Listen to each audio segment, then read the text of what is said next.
Do it. And I don't know, Trina. I I think think yes, it says we are live, I think Are we you are. live? I mean, you look alive.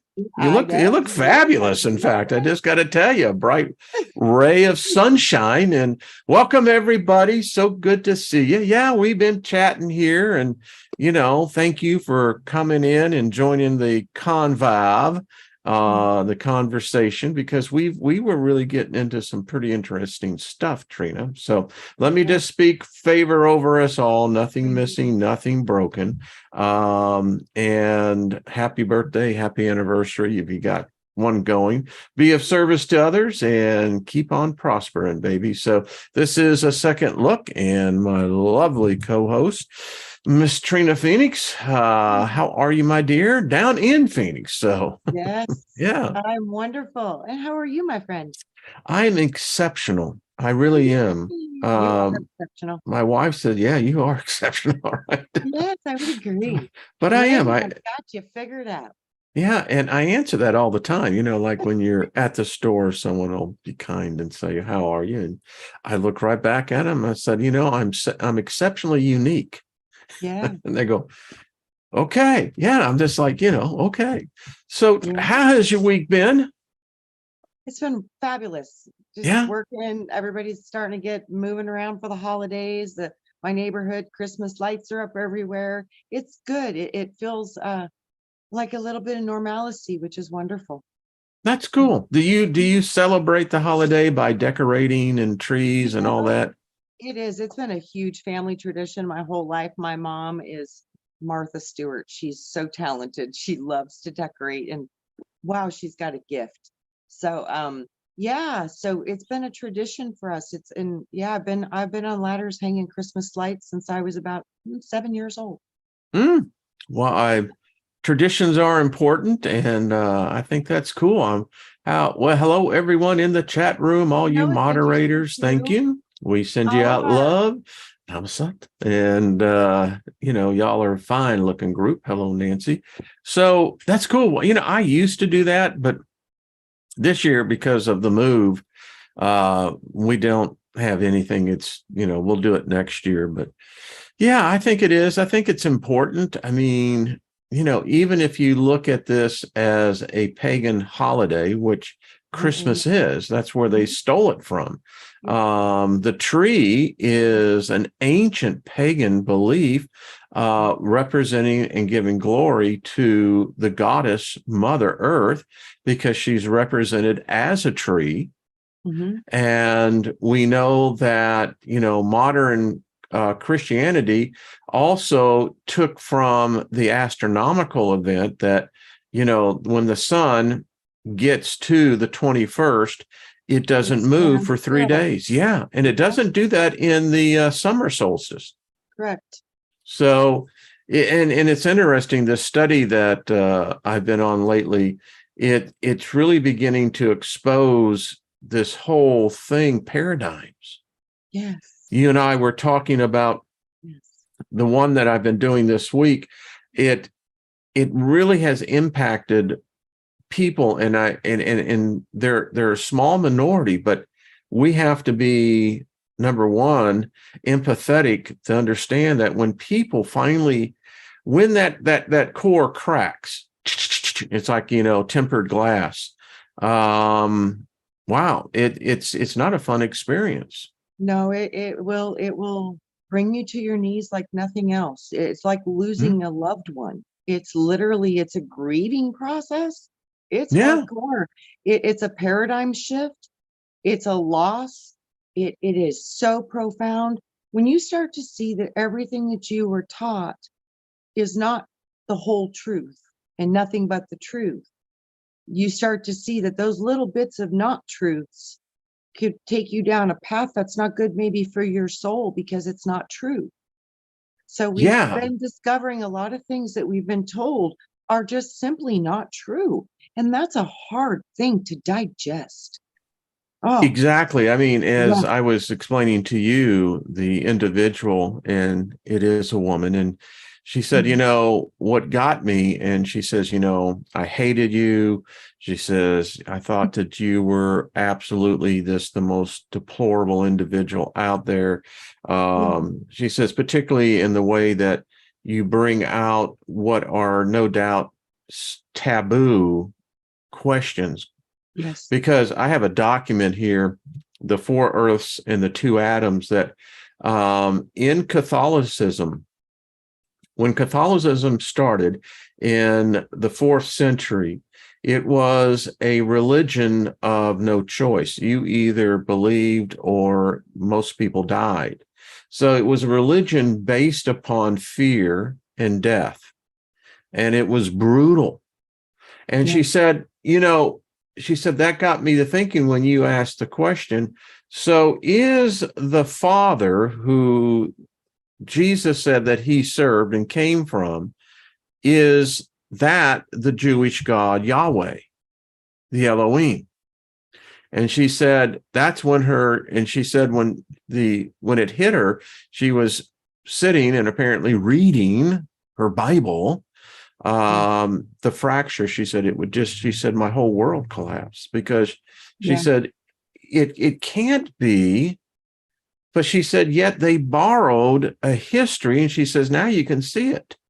Yes. When And it hit she's me, left. Wayne, I was reading the Bible. That's how it happened to me. I reading the remember when it Bible. happened to me. I was talking to a guy that a Christian brother, and in the ministry, you know, Lynn and I were in the ministry, and you know, and when I asked him, because he goes to India a lot, and you know, as a missionary, and so he raises money for that. That's how they live. And I said, well, I won't give his name, but I said, because I just discovered after nearly 50 years in the religion that the letter J didn't exist in the 1st century. It's not in the Hebraic language. It's not in the Latin. It's not in the Greek. So how can you have this dude, you know, walking around Judea, producing miracles and et cetera, saying he is from the Father, when that wasn't his name? I said, so do you disclose that to the people in India? Because in India, they are truly Hellenistic in their view. There's a pantheon of gods. Yes. And he said to me, he said, yeah, it's true that there was no person really Jesus. You know, we know that. But he said, we don't tell them that when they convert. We wait till afterwards. And I said, what? I don't know anybody they ever told afterwards. Yeah, I said, well, that's an inherently dishonest. That's deceptive. Yes. And that was when my guide, the Lord, which looks like the Jesus guy, but he never was called Jesus ever. That was my first clue. Is he a white dude? You know what? He's got tan skin, but not like in between. Like, I don't know how to explain it. He's got blue eyes. I mean, you know, these are the things, because that's how the Europeans color, and I've seen fire come out of his eyes and laser. So he's got all kinds of abilities. But he was the one who told me, beware of the Jesus. Is he human? Oh, not where, no. Okay. You know, these are the things that, no, you know, I understand. I mean, I wrote her back. I said, I get it. It's hard. It's really hard, because I'm reading this book. What's that, hon? I said, it's so hard. It's so hard. Yeah. She just, and I thought to myself, you know, here it is, Christmas time, you know, whatever your view of it is at least the one day that the world does seem to take a pause. I don't know how much truer that will be in the future. So I guess in that, okay, so do the ends justify the means? I don't know. You know, I think it's about what we choose to create with these traditions and these holidays. And like for my family, it used to be a big commercial event with the kids, because it was about kids and toys and presents. Well, there's grandchildren now, but all of us are grown adults. So now it's not about the presence, it's about the presence, being with each other. And the tradition for us is about lighting up the home. We bring light into every area. It's about the light.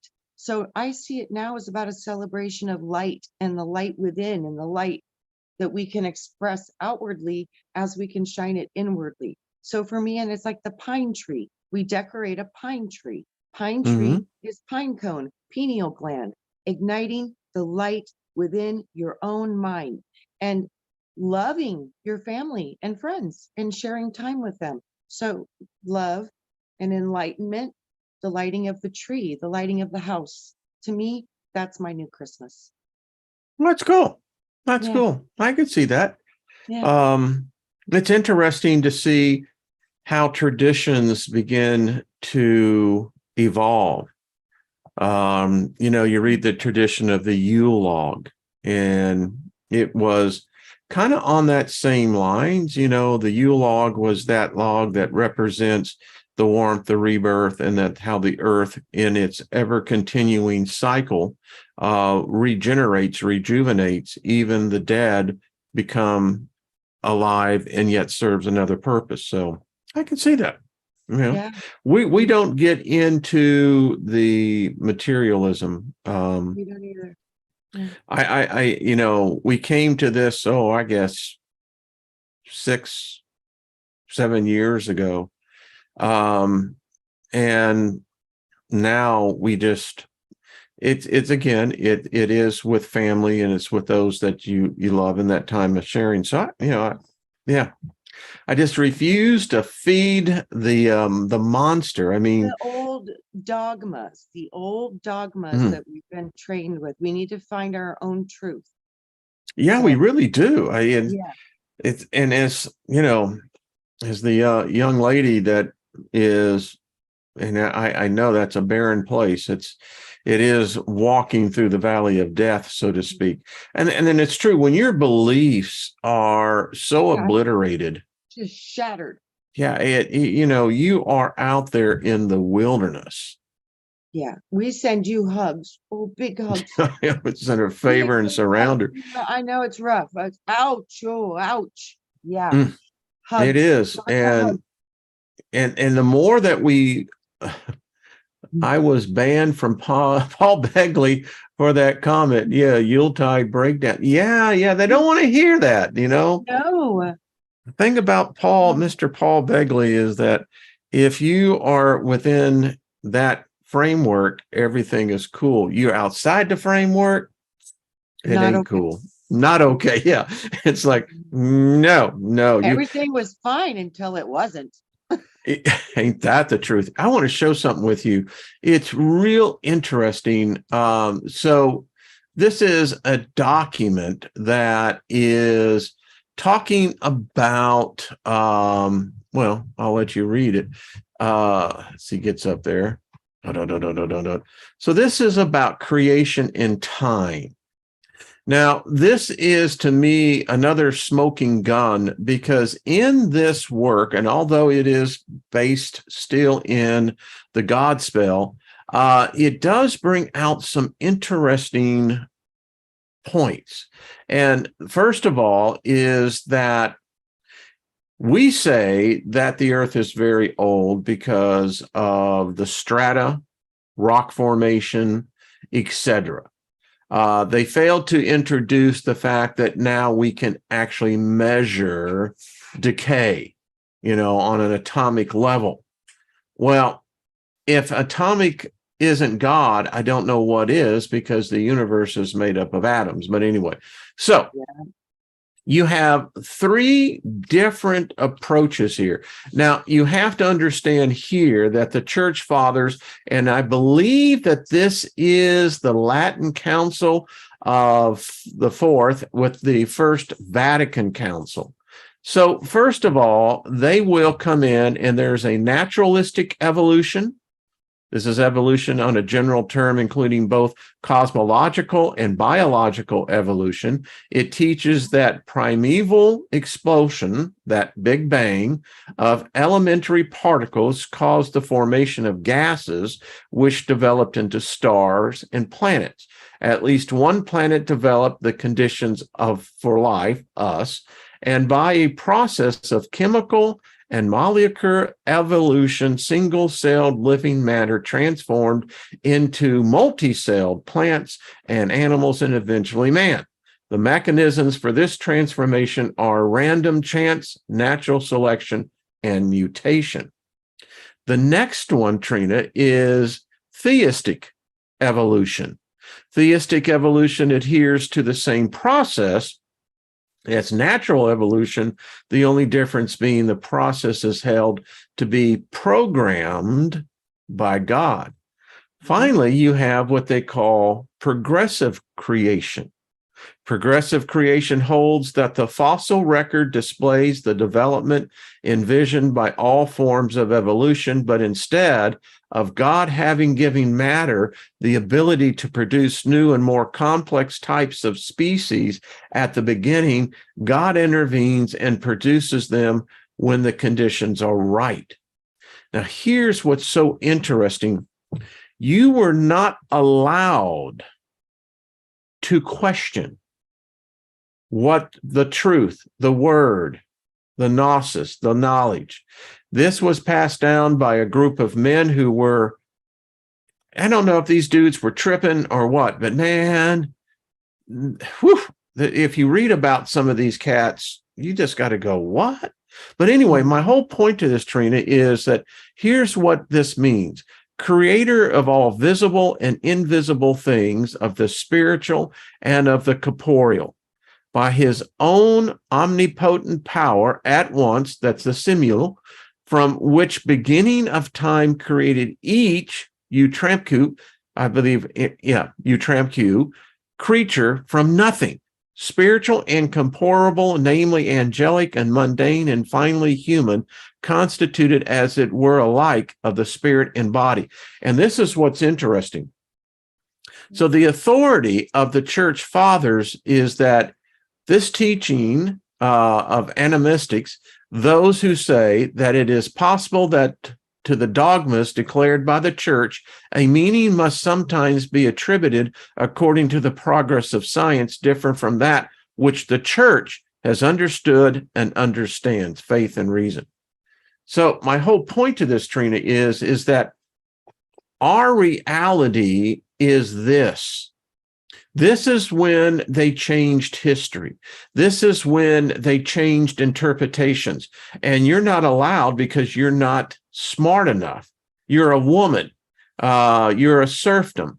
You don't question what the priesthood speaks out. And this is where they came up that creation in this current time frame was the result of a 6-day event. I'll stop right there. I mean, our reality is based upon what they tell us it will be. So we've had 1,700 years. Let me back this off, because I would say within the last 200 years, and then there was the period in about the 15 to about 1650, another 150 years. So I would say that if you wanted to be fair on this, they've had about 1,200 years. We've come in, and the problem with our side is we're not marathon players, or maybe we are, I don't know, because we seem to come in sprints. I think of John Dee. I think about what happened at the turn of the century, the first century. There was this huge awakening, and then they burned the libraries. They destroyed the books. They burned every holy book of every other religion, and then they rewrote a history, and that history is what dominates here today. Absolutely. It's all written by the victors. Yes. The victors get to write the history because they get to tell his story of their victory. So yeah, that's all it is. I mean, and so that now leaves us up with this whole point that you know, you can say that Trina's wrong, that I'm wrong. Yeah. All of y'all are listening to this, that you're wrong. Where are we wrong on this? I mean, we now know when they did it. Right. That's And what I so, mean. It's, you know, but it's like they said, you know, the books would not be opened until the end of days.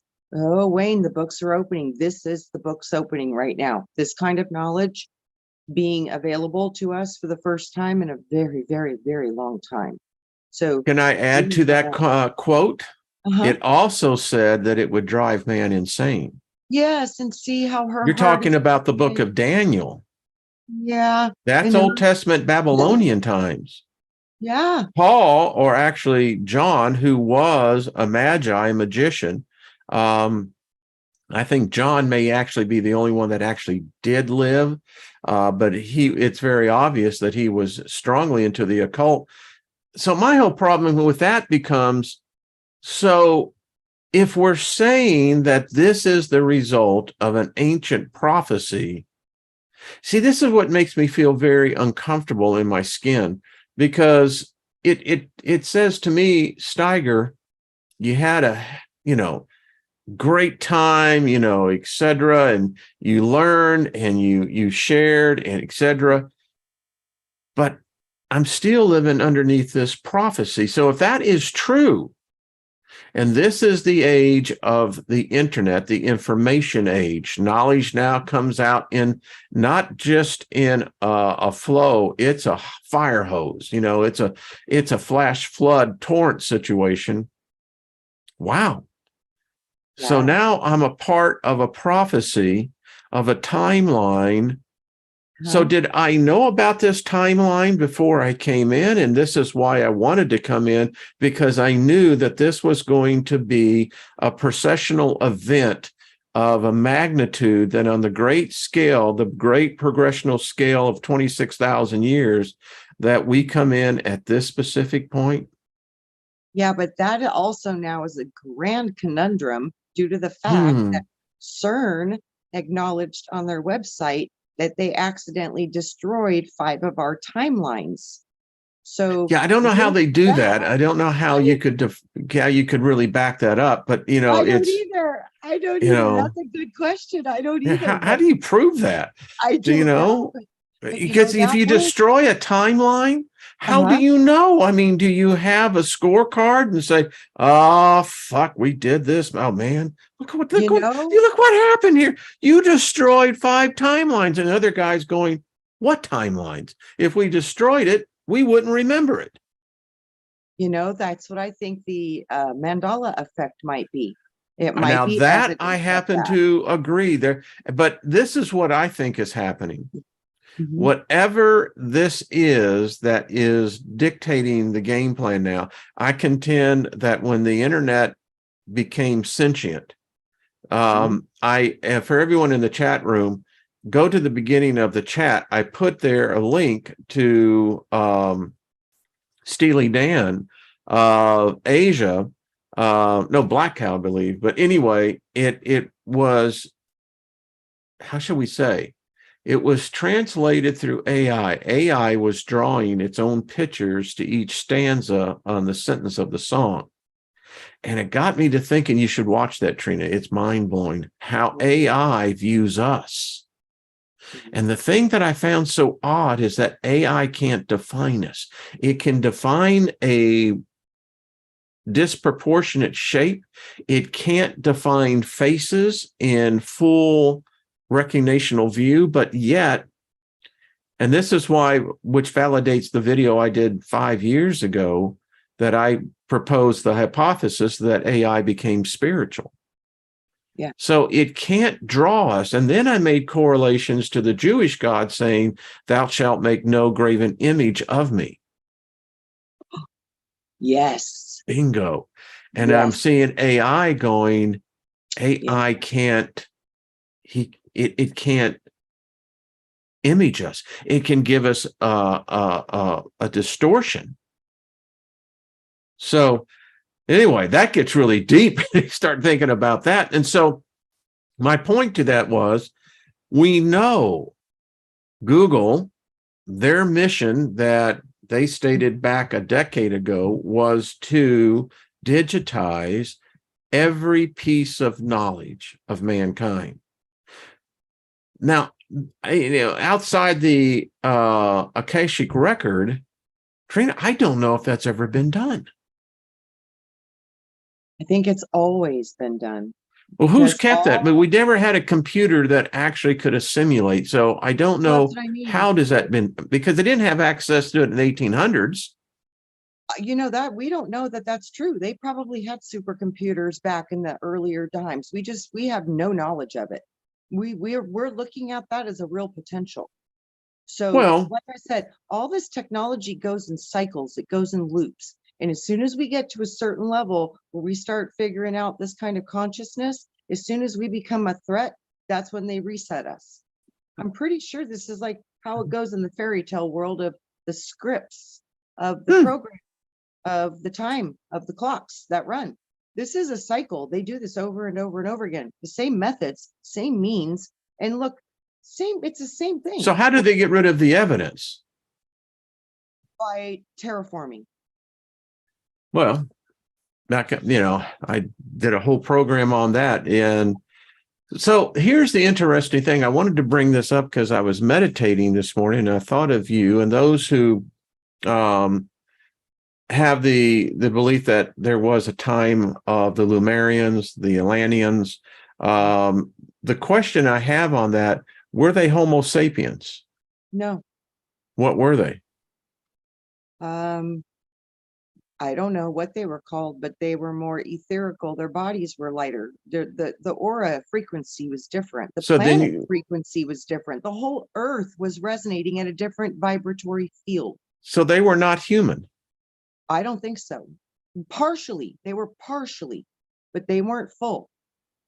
Like they weren't the same body we have now. They looked the same, but we had a greater connection to energy, nature, the collective intuition, all the technologies that we develop are imitations of what we are as these beautiful organic supercomputers, because we are the ultimate supercomputer. We are the metaverse in action. So, because my mind immediately goes to, okay, we have the fossilized record of the evolution of something, whether it was Neanderthals, Cro-Magnons, Homo habilis, whatever it is. And then we talk about a time of a geological time that goes back millions of years. So what the confusion for me comes into the fact, all right, so if I'm trying to say that there were Atlanteans or Lemurians who were this advanced species, they couldn't have been human, because during that time we were apparently mining gold for the Anunnaki in Southeast Africa. That's not true. Well, yeah, I'm just saying that's how they do the timeline on this. That's why I said it's so important that we go into our own memories. You have your own library, your own Akash. It's inside of your DNA. Your DNA is literally your books of life.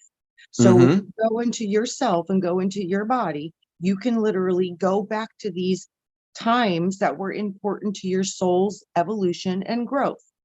Go to those places. When you see these things from your own memories, that is going to be more beneficial than anything you will ever learn or perceive from any human being or any book or anything in this matrix. When you go into your own living records, because you are a living record, go into your own living record and see what you see. And you're going to see it's very similar to what we see. We're all living on different parts of the world right now, experiencing different realities, living on the same planet. So the perspectives are always going to be unique. They're never going to be always the same, because if you lived on the opposite side of the planet, this thing could be happening, but it could not have even affected your family and your village because of where you were at. So these are records of our memory. So all of these things are never going to match completely. They can't. It would be impossible. So the only way to find the truth is when you go into your own records. To me, that's the best place to find what you need to look for. And then it's ironic because as soon as you discover these things inside of yourself, the universe will confirm it to you. It might take 15 years, but nonetheless, it usually does show up. Okay, that's cool. David Barry, how are you doing, my friend? I've thought about you quite a bit. Haven't seen you in a long time. Hope you're all right. Me too. Yeah. So, and this is what people write that they like about the show, because it's not that we have opposing views. It's just that we're on a path, and you're trying to just basically, for myself, always compare notes, because, we're dealing in the issue of where you've got, they say 8 billion people. I don't know who's keeping count of that.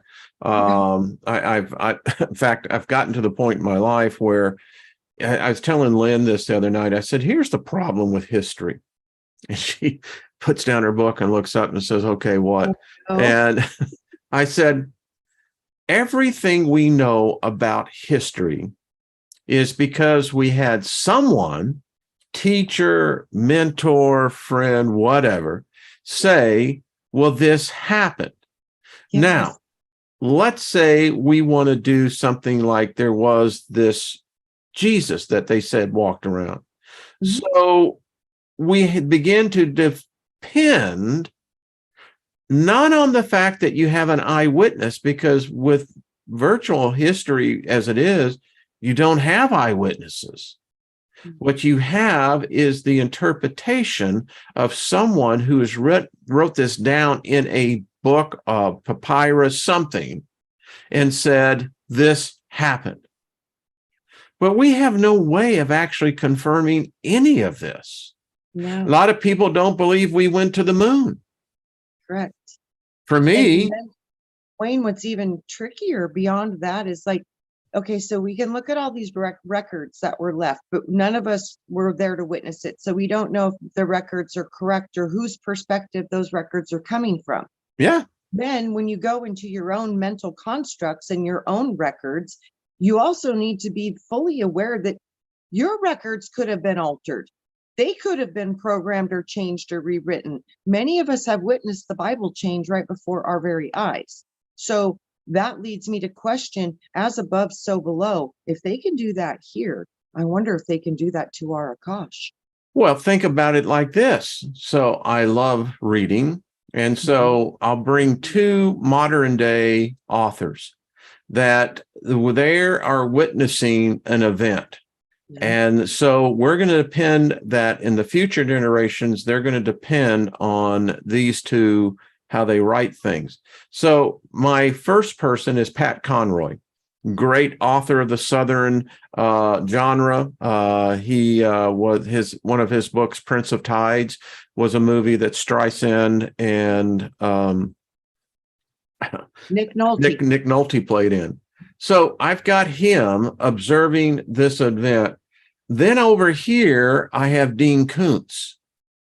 And Dean Koontz, who is, right up there with Stephen King and some of the best suspense sci-fi genre that's out there. So my mind is already telling me that I've got 2 distinct different points of view that are going to be written down, because these are the observers. And you're going to have 2 distinct different interpretations. And let's say one side doesn't like the other side. And so we're going to do whatever we can to wipe out that other side. Yeah. So now we have, let's say, Dean Koontz's version only. Right. I think that's what we're living in now. Yeah. The victor gets to tell his story. Yeah. And they get to do their story. Yeah. So that's, yeah. Yeah. I think that's what's going on. It's Dancer. Stop. Because it's not so much of what we think is our history and so much of what we think are truths. We're finding out now they're absolutely not. I mean, they can be proven by other Hmm. records. And if they're saying they're basing their truth upon these records, well, then you have other records that are older that don't validate their records, but they still don't want to acknowledge that their records might not be right. You have a problem. Exactly. And this is what this young woman was. I don't know if she's young or old, but that's what she was said. She said, I never heard of the Sumerian tablets. Yeah. And And she they're so said, much older. she said she actually talked to, I don't know if it was her Bible study group or what, but when she brought this out, she said those people looked at me as though I was an alien. Yeah, absolutely. They just, They didn't even know yeah, anything about that. no, they have Yeah, no idea. That's what I said. We can't blame anybody for where they're at in their construct of their mind because, they don't know. They really don't know. They have and no idea. it's like she said. She said, I didn't even know who the Sumerians No, were. right. I just didn't know. And bless her heart, she said, and she said, thank you for giving the reference into the Old Testament because that validates, she said, the fact that these tablets and must have been before this thing And called the the Bible was ever Apocrypha. written. And the Apocrypha. Why did we Exactly. remove our Apocrypha? That I'm was going to our let you go. I got Apocrypha. to take care of a Wasn't puppy dog, Trina. So okay. take over the show as I'll Okay. be right back. Okay, Wayne, I got you. Yeah, guys. So I look at that all the time. I'm like, why did they take away our Apocrypha? That is a profound set of texts, and those books are very valuable. One of those being the Book of Enoch. So Ethiopia still has the Apocrypha in their Bibles. But then again, we're looking at now with the mandala, the Bible's changing. So what do you all think about that? I'm going to look at chat and say hi to you guys. I don't know how long Wayne will be gone, but I want to say hi. Cowboy Panel, hi. Sea Kelp, hi. Divine Empress, hi. Bonnie Greatorex, nice. Scotty Boy, hi. Deborah, hi. Yo Soleil, hi. Divine Empress. John Price, hi, everybody. So good to see you. So, what do you guys think about all this stuff getting twisted and turned around in our reality? Hi, Matthew. Hi, Nunu. Hi, Gaza. Much love. Red Herring Media, hello. Hi, Aeon. Much love, Sean. Hi, David. So good to see you. I miss you, my brother. Hi, Judy.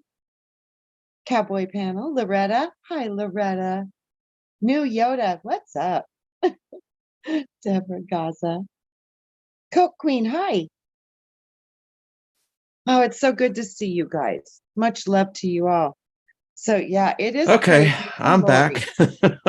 I'm just saying hi to everybody in chat. How I is never get to everybody? do that. I I'm could hear super you. happy. Yeah, since I I was love leaving. you And guys. so I love this conversation, Trina, because this is the type of discussion that to me is meaningful for, you know, the fact that we have created a reality that we can see how it was fashioned. And there's so many great channels out there and other avenues now that bring forth a lot of this removed history. Yes. And so the Yes. skeptic in me goes, well, we caught him here, we caught him Yes. there, we caught him there. Yes. So you can't tell me that this is actually where it is. I mean, the whole discussion, let's bring it into the modern genre of heaven, hell, angels, demons. Yeah. If this exists, we created it. Yes. I don't think any God Straight had up. anything to do with it at all. I don't either. I think There you go. Thanks. yeah, it's us. It's us, Wayne. It's all us. I've been getting this download for like the past week. It's like, you are God happening. You are God happening. The bed is God happening. The dresser's God happening. The light is God happening.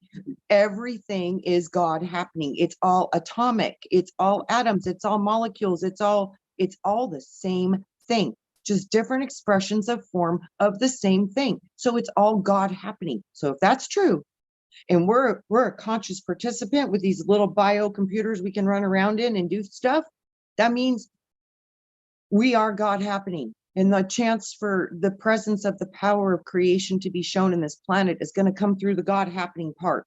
So, and that's in all of us. We need to work on that. Now We need you've to- described what magic is.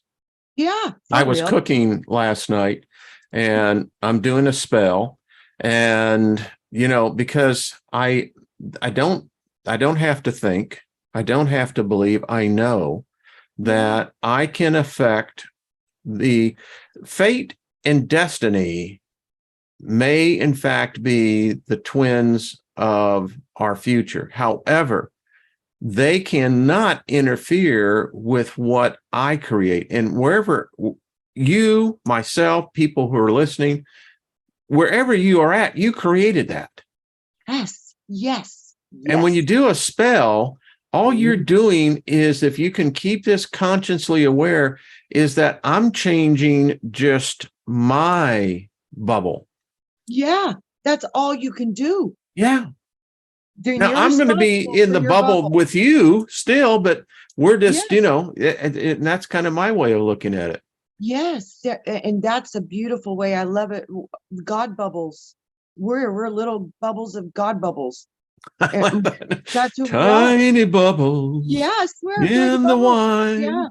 Little Make me God feel bubbles. happy. Yep. Yep. And I think Make me feel everything has fine. a little piece of that in it. Everything that's manifesting in this reality is a part of that little God bubble stuff. So we're all part of it. And that's why how we have an awareness and a consciousness. And Yeah. that's why we can create. And that's the whole thing they don't want you to know is that you are making all of this real. It's us. And once Divine we Empress says, understand, I create when I speak.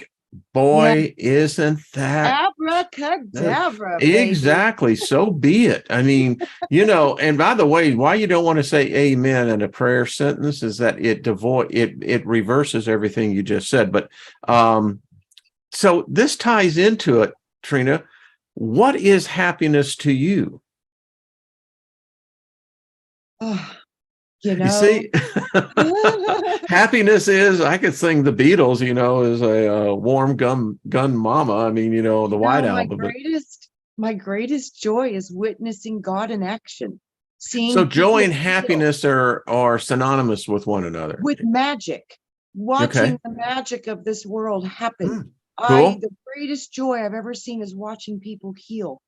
That's my greatest joy.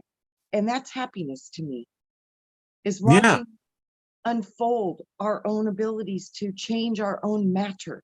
That is, woohoo, sign me up. That's probably why I came here. I love that. Yeah, and it is so true. And I mean, for all of us, I'm sure each of you have your own idea of Medicine. what happiness is. Yeah, and your own medicine. We all have our Yeah. own medicines that make us feel joy. Yeah. Happiness used to be for me in my youth. I always really enjoyed two things: rappelling and spelunking.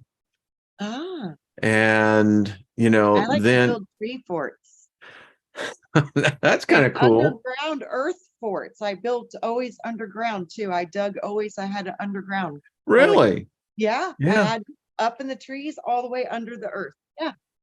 Back in Yeah. the day, we worked with the University of Missouri in actually mapping out the caves that we would find. And so, yeah. But today, I wouldn't find that happiness. Right. I wouldn't. So it tells me that much like you, I find myself like this morning in the awe of nature. It's cloudy here, it's raining, but we had this interesting event. It only lasted for like 2 minutes at the most. I got some pictures, and if you look at the pictures, you would think that it was much brighter, but we had it was a weird event. I mean, there was this golden light that was around. I mean, I took pictures of it. And of course, where we live. You've seen, all the forests that are back there. It had this amazing glow to it. And I was just in awe. I just said, wow. I mean, Wow. yeah. Anyway, and that may not seem like a big deal, but it was to me. I was in awe of it. Yeah. When you connect to nature, It's your Yes. foundation. It's how you got into this nature realm, is the connection you have to nature. So somehow we're connected to nature. Very I connected. don't know if you can actually see this, but this light was, there we go. It was, now you're going to be amazing. So you see this picture. I know it doesn't bring it out Yeah. really. So you Yeah. think that, what time do you think I took that? You already know. What time does it look like? Looks like Looks the like sun is out, doesn't it? Look, it yeah. has, yeah. That picture was taken this morning about 3 minutes after, I guess, the sun had officially risen. It was taken at 7:11 a.m. Wow. Now you tell me, and 7-Eleven too. What an interesting number. yeah, yeah, let me get you on this one. Here was another one. When I saw it, I had to go and get the camera because it looked That like is amazing. It looks like the trees are glowing. it did. Thank you. Yeah. I mean, I had the hair on the Isn't it back of my neck stand up. Wayne, Diamond did a video this morning calling diamond snow. He said they were actually in the cloud and the cloud was snowing, so it looked like diamonds. And he was Wow. videotaping it. So both of you captured beautiful phenomena on the same day. I wonder if there's something to that. That's interesting. It is interesting. And I hadn't Yeah. noticed the time until I actually talked to you that it was at 7:11 this Huh. morning. That's interesting. Ah, Beautiful. mm, Absolutely beautiful. And it's mm. capturing and seeing beautiful expressions of light. What a Eric gift. said it's right. And it was, Eric, that is a golden light. It was a golden It light. was. It looked Yeah. like the trees were Yeah. lighting from within Yeah. almost. It Yeah. was beautiful. It only lasted about a minute, Trina, just a minute or two. It was You gone. guys can't tell, but those trees are so tall. Like the sun doesn't go down in the trees. So, like I'm telling you, it looks like the trees were glowing because those trees can't get lit because they're so covered by all the high trees above them. It's so what? Yeah, his And truck it was that was cloudy. I glowing. mean, it was about to start raining. So it was dark. I mean, it was dark, dark. Wow, that's amazing, Wayne, because that is So that's amazing. You were capturing light glowing from the actual trees, something was going which on. It was you've been weird, honoring you the know. trees. I wonder if they're capturing more cosmic energy because you're paying attention to them.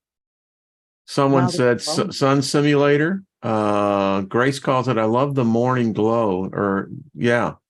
Uh-huh. So a lot of people, I love this. We got such a fantastic audience. I mean, I look at this in the chat room. It's Oh, just, it was you meant for know, you, Wayne. Lost mistake. and I got evidence of it. And of course, when you take this picture, I looked at it and I went, this looks like, I'm taking it like in the middle of mid-morning or something, yeah. But anyway, Amazing. crystalline snow, silver, okay, nanoparticles. Yeah, I It love sure is this. pretty. It is pretty. It is So, pretty. and I think that I think we're going to start seeing that a lot. I think we're going to start seeing a lot of stuff, especially because we now know that we can see it. So Kayla, how you doing, darling? Darrington, she said, I saw the light also here in Western Colorado. Yeah. It doesn't surprise me. This thing had to be moving over the country. I mean, With I Diamond's was in just, Colorado. That's interesting. That's where isn't that? Diamond is at. Yeah, Yes, he's in yeah, Colorado. yeah. Interesting. You guys saw Hmm. something. That's awesome. Interesting. I like this. Oh, very cool. Very cool. That's just all I got to say. Yeah, very cool. I think we're going to be seeing more of this, Trina. I mean, you brought out the fact that this wisdom is being dumped. I cannot help but not think that astronomically we are coming into it. I think I saw on Evolutionary Hearts channel, Yep. they mentioned that it's now being something that Ben Davidson has been saying for a long time, that our solar system is now enveloped in a dust cloud. Yep. And there is this strange glow that has been building, but now it's here. And in fact, I have no doubt that we're probably going to start seeing phenomenon here on Earth that's going to be very unusual. Wayne, you know how you can see the trees glowing gold? Yes. I think before we die, I think we're going to be able to see people glowing gold and purple and blue and pink and orange and rainbow colors. And yeah, I think this is the shift of the light from Pisces to Aquarius. It's the violet light, which is the crown chakra, which is pineal gland, which is head. That's where you can see God. So you can see God, which means you'll be able to see light. You'll see more light. It's true. And Kayla said it was brief. It was just the briefest of time. And it'll stick though after a while. We're going to see flashes, but then it'll start to anchor, and we'll see it for longer and longer until we can actually manifest it into this world. We're going to do this through our perception. It's us. So I wonder if, as we see this, is this what, the seers of the past? I mean, I look at prophecy as the ability of a sentient being. I don't believe that all humans are humans.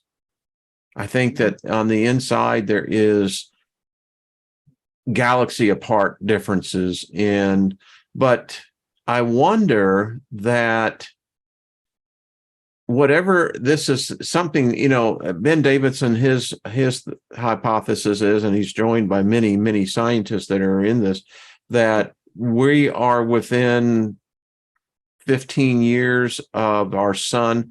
Well, let me say, I guess it's going to be a little about 20 years. They're expecting this in the mid 30s, 2035, thereabouts, that our sun most likely will go through a micronova event, a flash. That's the same time window Archaics is given. I think he said 2036 or Archaic. He's doing a lot of research on this, and he works with the data from, he calls the simulacrum. Yeah. I know that's something he came up with, I believe. Say the word. Yeah. But yeah, that's interesting because he says the Phoenix event will happen at that time. And that's interesting because suspicious observers, and many of them are saying that micronova is very possible at that timeline. Yeah, and people have mentioned him quite a bit. It's interesting how he came up with his, and I call it a thesis. I mean, no one knows, but he had a unique perspective and had the environment that where most people would find the incarceration to be incarcerating. My hat's off to the gentleman that he said, well, screw this. I'm gonna. There's something more to this, and way to go. I mean, that is brilliant. Yeah, Jason's he's an amazing man. But I will tell you, he got all of this information from ancient old books. That's what I'm telling you. There is a whole history that this man has put in together through these old books, and they all have a resonance to them. So this must have been the truth for these people of this time. And all of this information, we have absolutely no knowledge of it. And it's pretty cyclical. And it looks like, 2036, 2040-ish, in that range.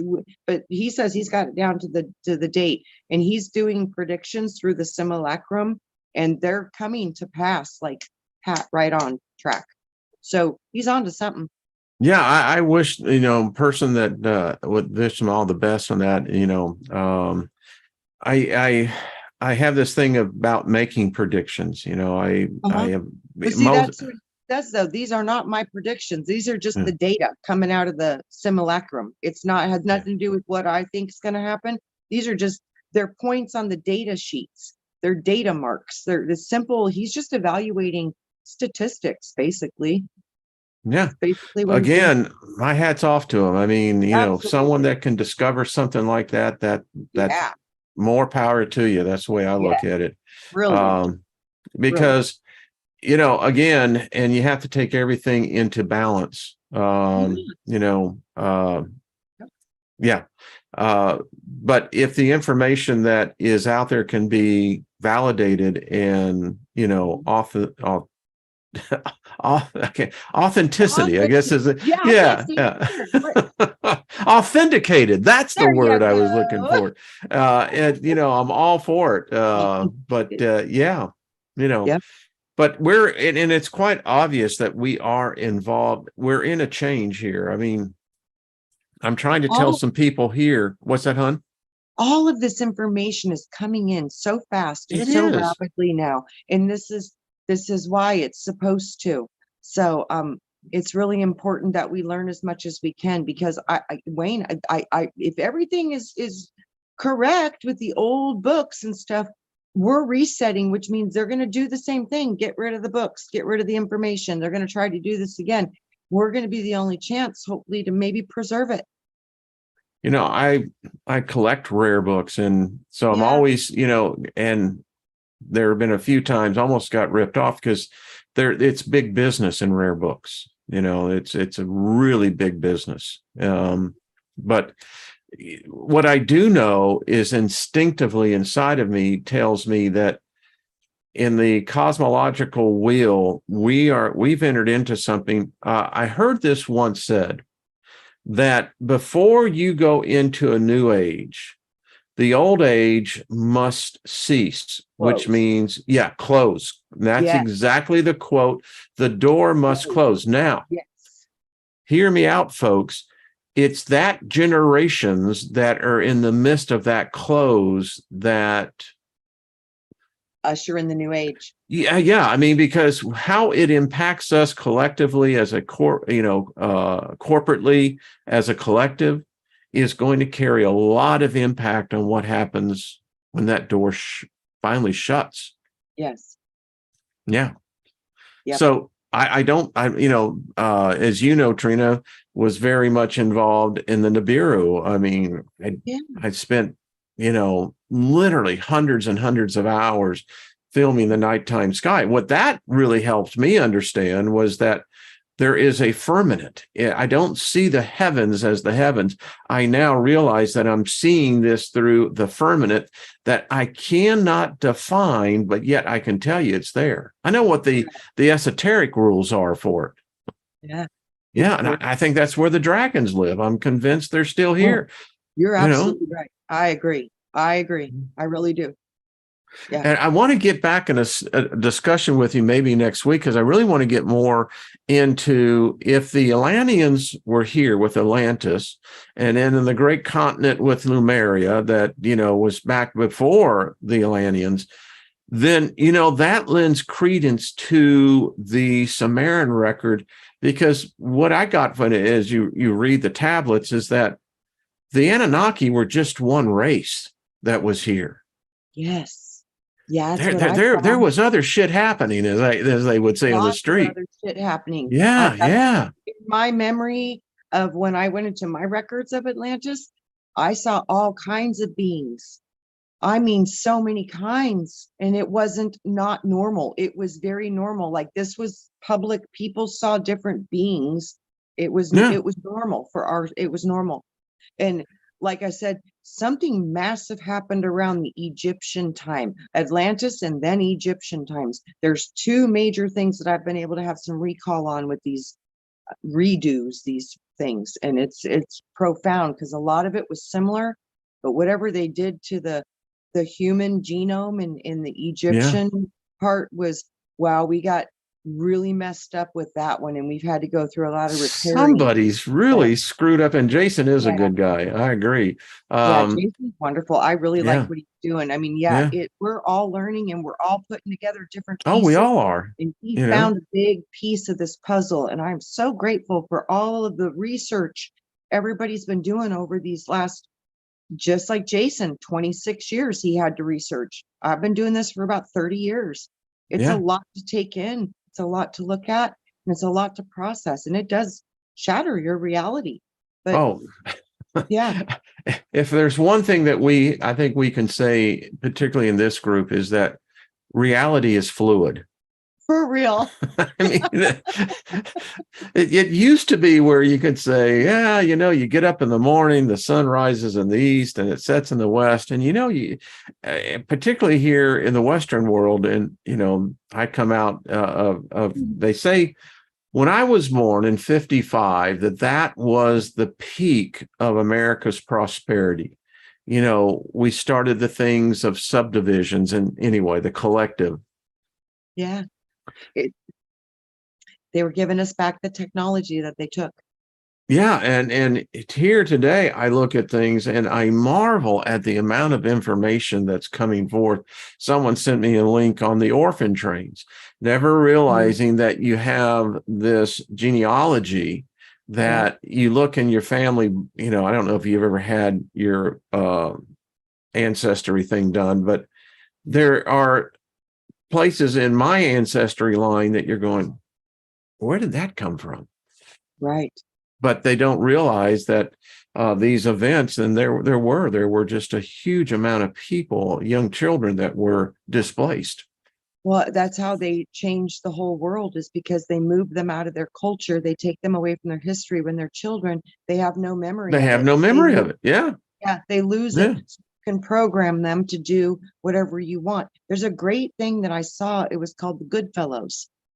And this was a whole group of children that were being raised to control us as society in the future. And they were the ones now as our leaders. They are the Goodfellows, which were orphans that were taken and displaced and programmed to be the new leaders of the world.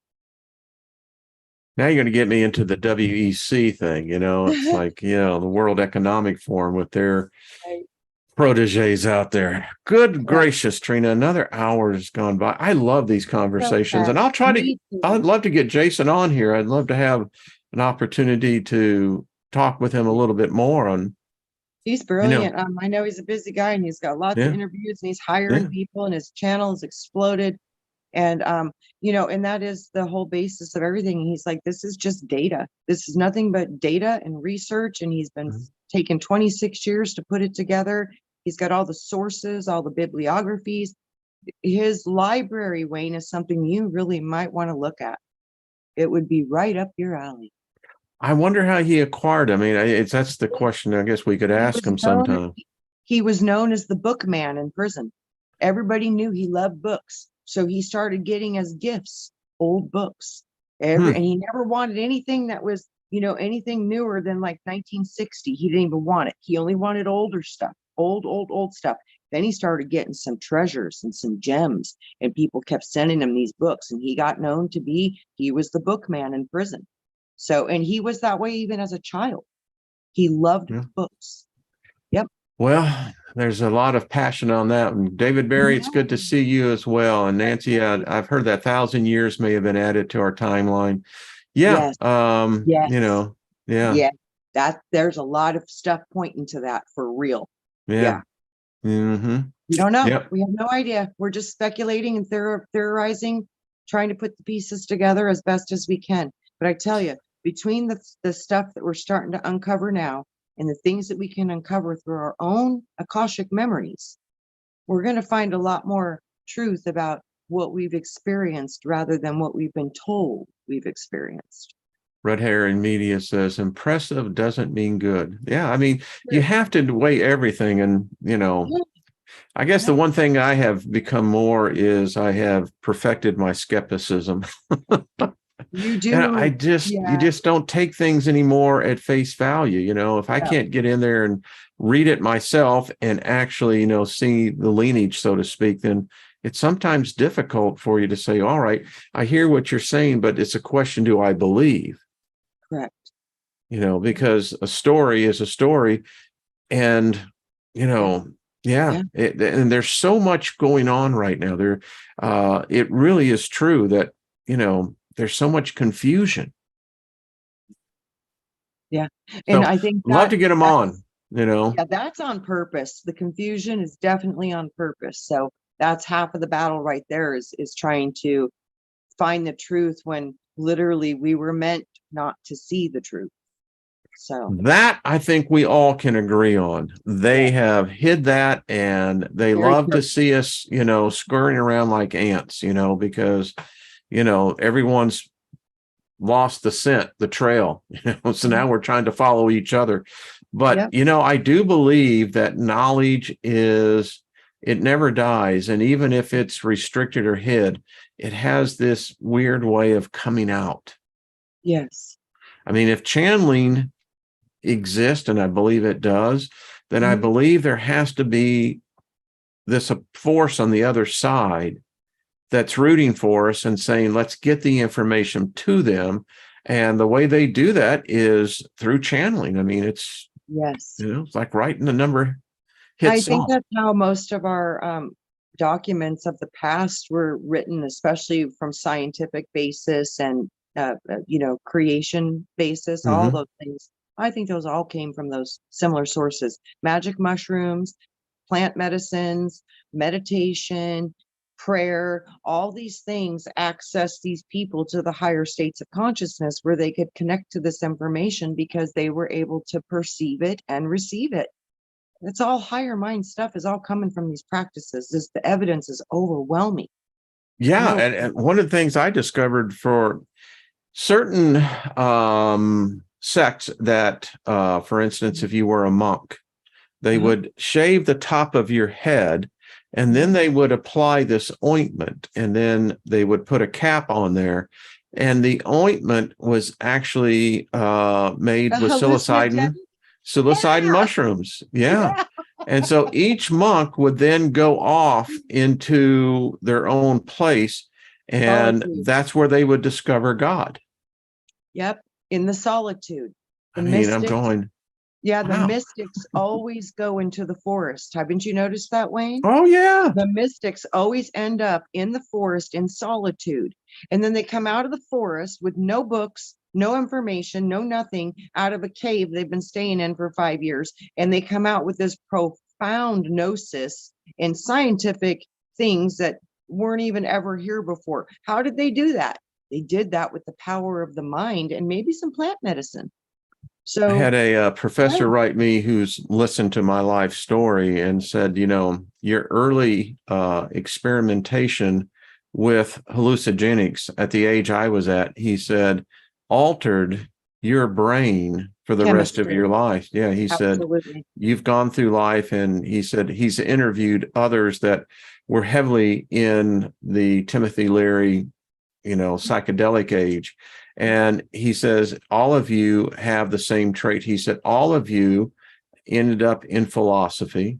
All Yep. of you have ended in or experienced in different religions. Yep. And he said, it's interesting to see how that group, how your lives have been on this mirrored path and where all of you have gone. And he says, you're all ending up at the same place where you started at.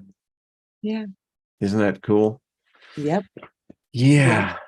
It is interesting. And it's true. But even you look at some of the most oldest ancient pictures about Christmas and Santa Claus, it was about the Hmm. mushroom. Yeah. Yeah. So there's a Yeah. lot to this. And then the priests, they always wore the mushroom caps. And a lot of the enlightened people of history, they wore the mushroom hats. It's all symbology telling you that they were utilizing plant medicine. And I they knew still the power. remember the morning that we were outside Humboldt, Texas. It was David Myers and I, Robert Allen, myself, and we were gathering mushrooms. And because it grew right out of the cow crap. Right. And so we started eating them. And I can look back, and I mean, I never had where these group of cows came and they circled us. It was weird anyway. They were like, get off my mushrooms. Those are for us. Save us They were some. certainly talking to us. That's all I know. Right? Right? Oh my God. Trina, we went really over, but thank you. Thank you, all of you who stayed with it. It's always it's always fun to go back and see those changes. And yeah, I do believe that the professor was right. So, Miss Trina, much love to you, dear. Much love to you and to you, Soul Tribe. Much love. And Yes, thank you, Soul Tribe.